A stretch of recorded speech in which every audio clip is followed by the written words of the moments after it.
Las denominadas noticias falsas, ¿no? O las fake news. El otro tema que preocupa es el de las noticias falsas. El fenómeno de la desinformación. Hay distintos tipos de fake news. Es común escuchar el término noticia falsa o fake news como algo actual. Pero las noticias falsas existen hace muchos años. Y pensamos en los medios de comunicación tradicionales, en radio, televisión, revistas, periódicos, que tuvieron sus formas de noticias falsas, ¿no? Su forma de desinformación. Se denominaba el pescado podrido en algún momento, ¿no? La diferencia con el pescado podrido que nos vendían los medios antes de la existencia de Internet y las redes sociales es que hoy en día cualquiera puede publicar una noticia inventada. Según cuál fuese su origen, las clasificamos en noticias falsas o desinformación. Las noticias falsas son deliberadamente informaciones o construcciones o contenidos y demás falsos de toda falsedad que circulan por redes sociales o mensajería instantánea y demás. Y decimos falsa de toda falsedad porque ni siquiera está dicha por un medio de comunicación que se pudo haber equivocado y haber hecho mal su trabajo. Podrían ser, no sé, audios de WhatsApp o un tweet que toma notoriedad y se viraliza y demás. Y no podemos encontrar cuál es la base, quién es el creador, la creadora, quién es esa voz que estamos escuchando en el audio y demás. En cambio, la desinformación es una gran responsabilidad de los medios de comunicación, ¿no? Porque en el medio de algunas notas o noticias o crónicas y demás aparecen datos que no son comprobados ni comprobables.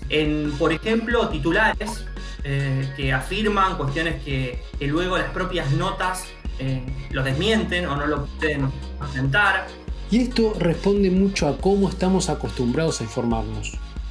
Cada vez son más los que leen los titulares de las notas en lugar de leer la nota completa.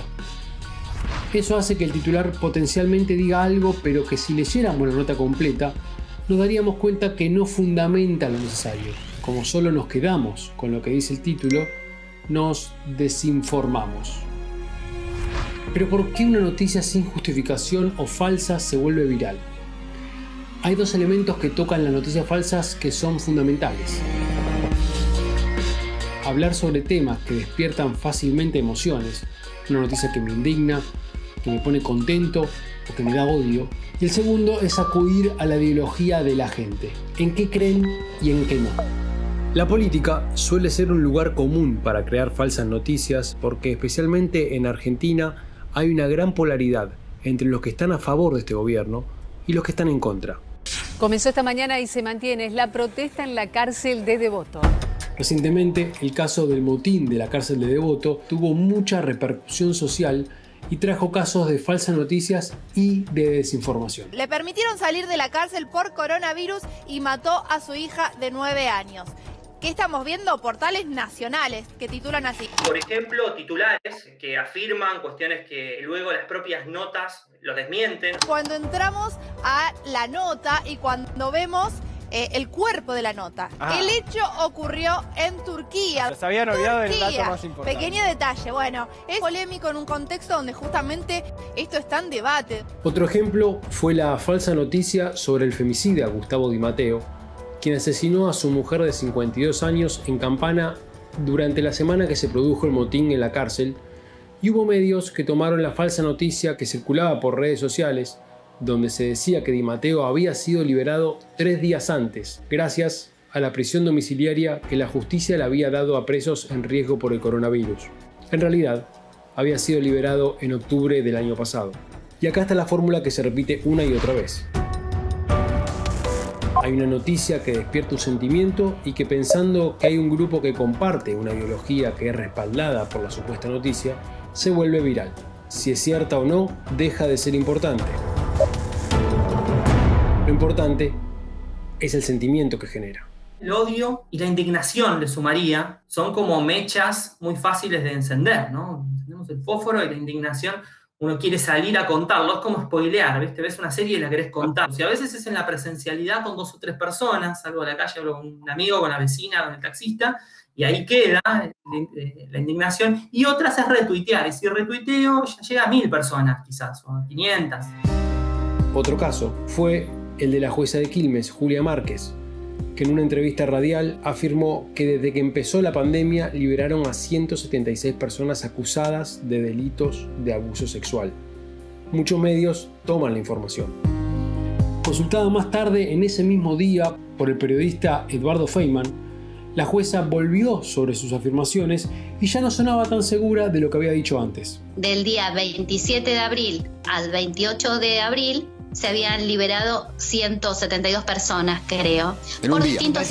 En un día. Claro, ese es el dato y acá hay que tener precisión en eso. Lo que yo digo es eso, no estoy diciendo que en un día salieron 172 abusadores ni nada. Mientras la jueza relativiza sus declaraciones anteriores, el título en pantalla no cambia, es decir, desinforma.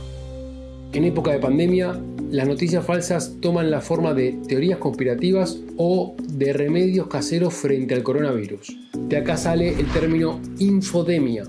Informaciones falsas relacionadas a la pandemia. ¿Quién creó este virus? Que fue China, Estados Unidos, etc. Y otras ligadas a las curas milagrosas, ¿no? Que hay que tomar desinfectante, por ejemplo, decía una de las posibles curas, ¿no? Uno podría pensar a quién en su sano juicio se le ocurre tomar desinfectante. Pero lo cierto es que cuando el escenario es el apropiado, cualquier teoría o información es posible de hacer pasar como cierta. Ese escenario, donde la ideología de la audiencia es la apropiada y donde la situación da lugar para creer cualquier noticia, por disparatada que sea, se lo llama posverdad.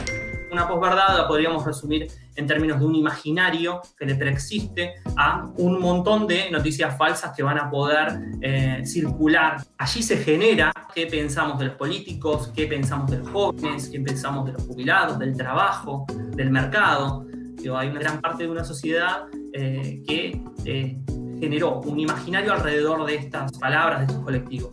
Y allí es más fácil o es más propicio generar una noticia falsa que tenga asidero y tenga recepción dentro de ese espacio. En días donde informarse bien es saludable, hay que aprender a consumir noticias desconfiando de todo lo que aprendimos. Y estoy pensando en mi escuela secundaria, cuando a mí me enseñaban esto es un título, esto es una bajada, esto es una volanta, esto es un epígrafe. Y no me enseñaban que los medios defienden intereses económicos, ideológicos, de clase, de todo tipo. Y lo que en primera instancia podríamos hacer es desconfiar, ¿no? Y poder chequear que la información que leemos aparezca en otros medios más, ver qué fuentes son las que se citan, porque para mandar a beber desinfectante o jabón, cuáles serían las fuentes que lo avalan, desconfiar un poco de esas cuestiones y desconfiar de las imágenes también, ¿no? Pueden ser de archivo, pueden ser de otro momento histórico. Tratar de no compartir algo que no nos conste su veracidad. Te agradezco mucho por leer la nota entera. En la descripción del video está el artículo del diario donde explicamos un poco más los conceptos que vienen acá y también tienen el link del podcast, ya las dos, donde pueden escuchar la entrevista completa con Leonardo. Si todavía no se suscribieron al canal, háganlo y dejen abajo sus comentarios, dudas, certezas, incluso aquello con lo que no estén de acuerdo. Les agradezco mucho de nuevo. Nos vemos.